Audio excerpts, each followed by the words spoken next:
नमस्कार साथियों, जय हिंद। हमारे YouTube चैनल पर आप सभी का स्वागत है। जैसा कि हम अपने वीडियो के माध्यम से कक्षा 10 वाले बच्चों को यूपी बोर्ड की तैयारी करा रहे हैं और 12 वाले बच्चों के लिए भी हम वीडियो बनाएंगे। जैसा कि इस समय हम साइंस मैथ पर ज्यादा विशेष करके ध्यान दे रहे हैं, क्योंकि बच्चों की जो कमजोरियां हैं कक्षा 10 में वो साइंस और मैथ में अधिकतर होती हैं।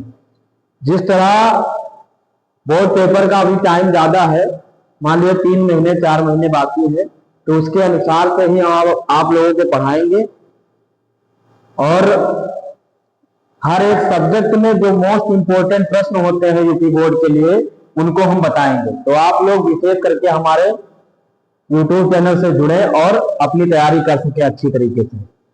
चलिए, आज कक्षा 10 वाले बच्चों के लिए उस दिन हमने पढ़ाया था अपनी अगली वीडियो में विद्युत धारा के बारे में, विद्युत विभव के बारे में और विभवांतर के बारे में। आज जो मोस्ट इंपोर्टेंट हमारा है यूपी बोर्ड से रिलेटेड मोस्ट इंपोर्टेंट क्वेश्चन वो होगा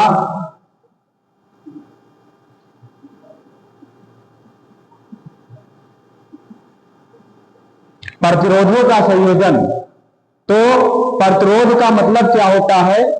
किसी चालक में लगा हुआ कैपेसिटर जो विद्युत धारा को बराबर भागों में बांटता हो या तो विभवांतर को विभव को बराबर भागों में बांटता हो। तो प्रतिरोधों का जो संयोजन होता है वो दो प्रकार से होता है। पहला संयोजन हमारा जो होता है श्रेणी क्रम का होता है, श्रेणी क्रम संयोजन। श्रेणी क्रम संयोजन में क्या होता है कि जो हमारे प्रतिरोध होते हैं वो एक ही तार से जुड़े होते हैं और उसमें विद्युत धारा एक ही बहती, एक समान ही बहती है। और उसमें क्या चीज अलग होता है? विद्युत विभवांतर अलग होता है, यानी वोल्टता उसकी जो होती है वो अलग होती है, विद्युत धारा क्या होती है? सेम होती है। चलिए हम वो परिपथ बनाते हैं कि मान लीजिए ये हमारा क्या है, एक परिपथ है जिसमें मान लिया गया 3 प्रतिरोध जुड़े हुए हैं और ये एक बैटरी से जुड़ा हुआ है जिसमें केवल एक ही तार से जोड़े गए हैं। अब इसके लिए जो विभवांतर होगा V1 होगा, इसके लिए V2 होगा, इसके लिए V3 होगा। और इस तार में टोटल धारा हमारी क्या बहेगी? आई बहेगी। क्या बहेगी? आई। अब देखिए ये हमारा क्या हो गया? R1, ये हो गया R2, ये हो गया R3। अब यहां से हमको पता चल रहा है कि सेम क्या है? एक ही, यानी इस परिपथ के अंदर केवल धारा समान बह रही है और बाकी चीजें क्या है? अलग अलग है। तो हम लिखेंगे, अब इसमें जैसे कि अब हमको निकालना क्या है? ओम का नियम लगेगा। किसका नियम लगेगा? ओम का नियम। ओम के नियमानुसार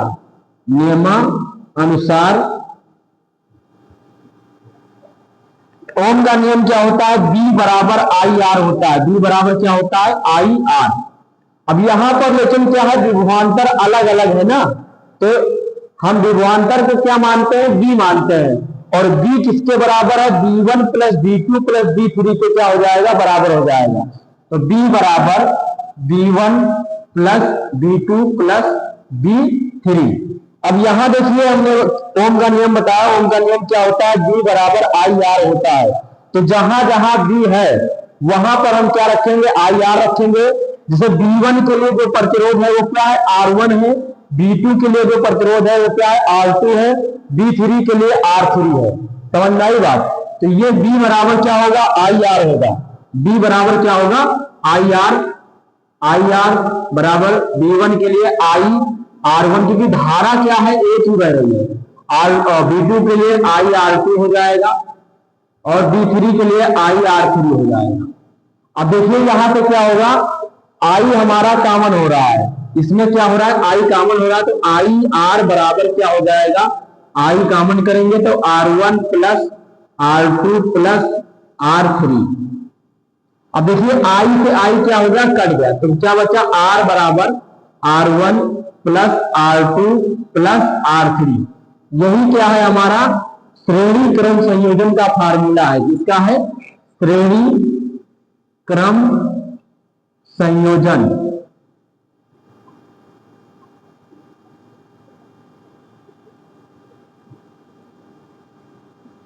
समझ में आई बात? तो श्रेणी क्रम संयोजन में क्या होता है आप लोगों को हमने बता दिया कि इसमें धारा समान होती है, धारा एक ही बहेगी, वो आई बहेगी, और इसमें जो प्रतिरोध होंगे, प्रतिरोध तो वैसे दोनों संयोजनों में अलग अलग होता है। एक श्रेणी क्रम संयोजन होता है, एक समांतर क्रम संयोजन होता है। तो अभी हम आप लोगों को क्या बताए हैं श्रेणी क्रम संयोजन के बारे में। अभी इसके बाद में हम क्या बताएंगे समांतर क्रम संयोजन के बारे में बताएंगे।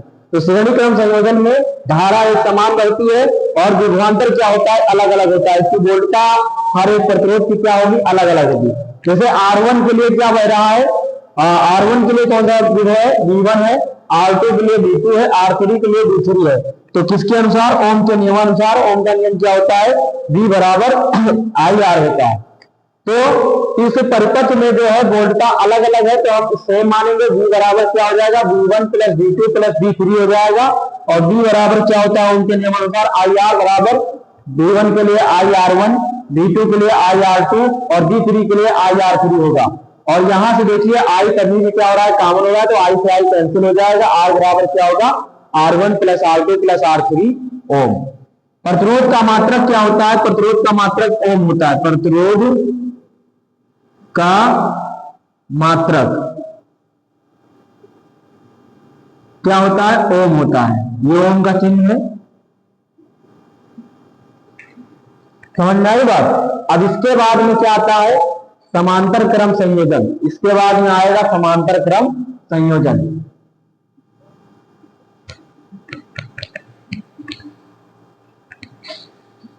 दूसरा हमारा होता है प्रतिरोधों के संयोजन में समांतर क्रम संयोजन। समांतर क्रम संयोजन में क्या होता है कि जो हमारी धारा होती है वो हर एक प्रतिरोध के लिए अलग अलग होती है, और जो विभवांतर होता है, जो वोल्टता होती है, वो पूरे परिपथ के लिए केवल और केवल V ही होता है। समझ में आई बात? तो हम बनाते हैं, ये हमारा क्या हो गया, ये हो गया R1, ये हो गया R2, ये हो गया R3। ये यहां पर विभवांतर हो जाएगा, यानी वोल्टता प्लस माइनस मान लीजिए इसका पूरा वोल्टता क्या है V है, पूरी वोल्टता क्या हो जाएगी V। ये हो गया R1, ये हो गया R2, ये हो गया R3। इसमें धारा I1 बह रही है, इसमें धारा I2 बहेगी, इसमें धारा I3 बहेगी। समझ में आई बात? क्योंकि जब तार अलग है, यानी जो हमारे प्रतिरोध है अलग अलग तारों से जुड़े हुए हैं, समांतर क्रम में जुड़े हुए हैं, तो इससे क्या होता है कि जो हमारी धारा होती है वो वोल्टता को अलग अलग बांट देती है, यानी वोल्टता जो होती है वो धारा से बढ़ जाती है। कहने का मतलब प्रतिरोध R1 के लिए धारा I1 बहेगी, प्रतिरोध R2 के लिए धारा I2 बहेगी और प्रतिरोध R3 के लिए धारा I3 बहेगी। चलिए ठीक है, हम समझाते हैं आप लोगों को कैसे। कि मान लीजिए बैटरी है और बैटरी से हमें 3 क्या जलाना है, लाइटें जलाना है। और जब 3 लाइटें हम जब जलाते हैं, मान लीजिए एक तार छोटा है, एक दूसरे तार से जुड़ा हुआ है और एक क्या है तीसरे तार से जुड़ा हुआ है। ठीक है, बैटरी में इसलिए हम बता रहे हैं क्योंकि बैटरी से आप एक्सपेरिमेंट कर सकते हो, लाइट से भी कर सकते हो, लेकिन बैटरी से आपको पूरा जानकारी मिल जाएगी। तो मान लीजिए जितना बड़ा तार होगा, मान लीजिए तार की जितनी लंबाई होगी, यानी जो प्रतिरोध होता है वो किस पर निर्भर करता है, उस तार की लंबाई पर निर्भर करता है। जैसे तार ज्यादा दूर जा रहा है, ज्यादा लंबा है, तो उसकी प्रतिरोधकता क्या हो जाती है, बढ़ जाती है, यानी वहां पर धारा की अधिक आवश्यकता पड़ेगी। जितनी दूर होगा तार, जितना लंबा तार होगा उतनी अधिक धारा लेगा, और जितनी छोटी हो मतलब जितना छोटा तार होगा उतना कम क्या लेगा, धारा लेगा। समझ में आई बात? तो ये हमारा क्या हो गया R1, R2 और R3। अब ओम के नियमानुसार, ओम के नियमानुसार ओम का नियम क्या होता है भी बताया, V बराबर IR। लेकिन इसमें अलग क्या चीजें है, इसमें अलग हमारा है धारा, तो I बराबर क्या होगा, I1 plus I2 plus I3। समझ में आई बात। अब I बराबर यहां देखिए ओम के नियम में क्या हो जाए, I बराबर B अपान R हो जाएगा। ठीक है, अब यहां पर रखेंगे, ये हमारा मान लीजिए समीकरण नंबर 1 है। I का मान समीकरण 1 में रखने पर, समीकरण 1 में रखने पर रखते हैं तो क्या हो जाएगा हमारा, देखिए I1 के लिए जो विभवांतर होगा वो V1 होगा, V1 नहीं, I1 R1, I2 R2, I3 तो R3। समझ में आई बात। और सभी के लिए विभवांतर क्या है, एक समान है, तो हमारा ये हो जाएगा क्या, I बराबर क्या होगा, B अपान R, और इसके लिए I1 के लिए B अपान R1 प्लस R2 के लिए B अपान R2 प्लस R3 के लिए B अपान R3 हो जाएगा। अब देखिए B अपान R बराबर, सभी में क्या कॉमन हो रहा है, B कॉमन हो रहा है, तो 1 अपान R1 प्लस 1 अपान R2 प्लस क्या हो जाएगा 1 अपान R3। तो B अपान R बराबर, देखिए यहां से B से B कैंसिल हो गया, तो क्या बचा 1 बाई R बराबर 1 by R1 plus 1 by R2 plus 1 by R3। ये आपका समांतर क्रम संयोजन का फॉर्मूला हो चुका सिद्ध। ये है समांतर क्रम संयोजन, समांतर क्रम संयोजन का सूत्र। समझ में आई बात।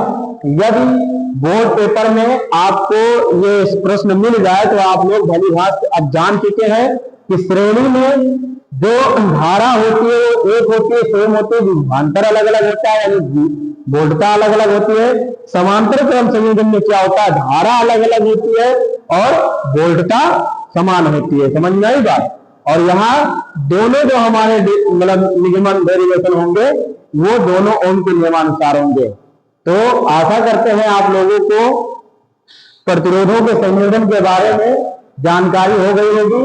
अच्छी तरीके से आप लोग अब इसको कर सकते हैं और आप लोग हमारे YouTube चैनल को ऐसे ही सपोर्ट करते रहिए और हमारी वीडियो को लाइक, कमेंट, शेयर और हमारे फेसबुक चैनल को ज्यादा से ज्यादा फॉलो कीजिए। धन्यवाद। आपका साथ हमारे लिए भी हमारा विकास। धन्यवाद।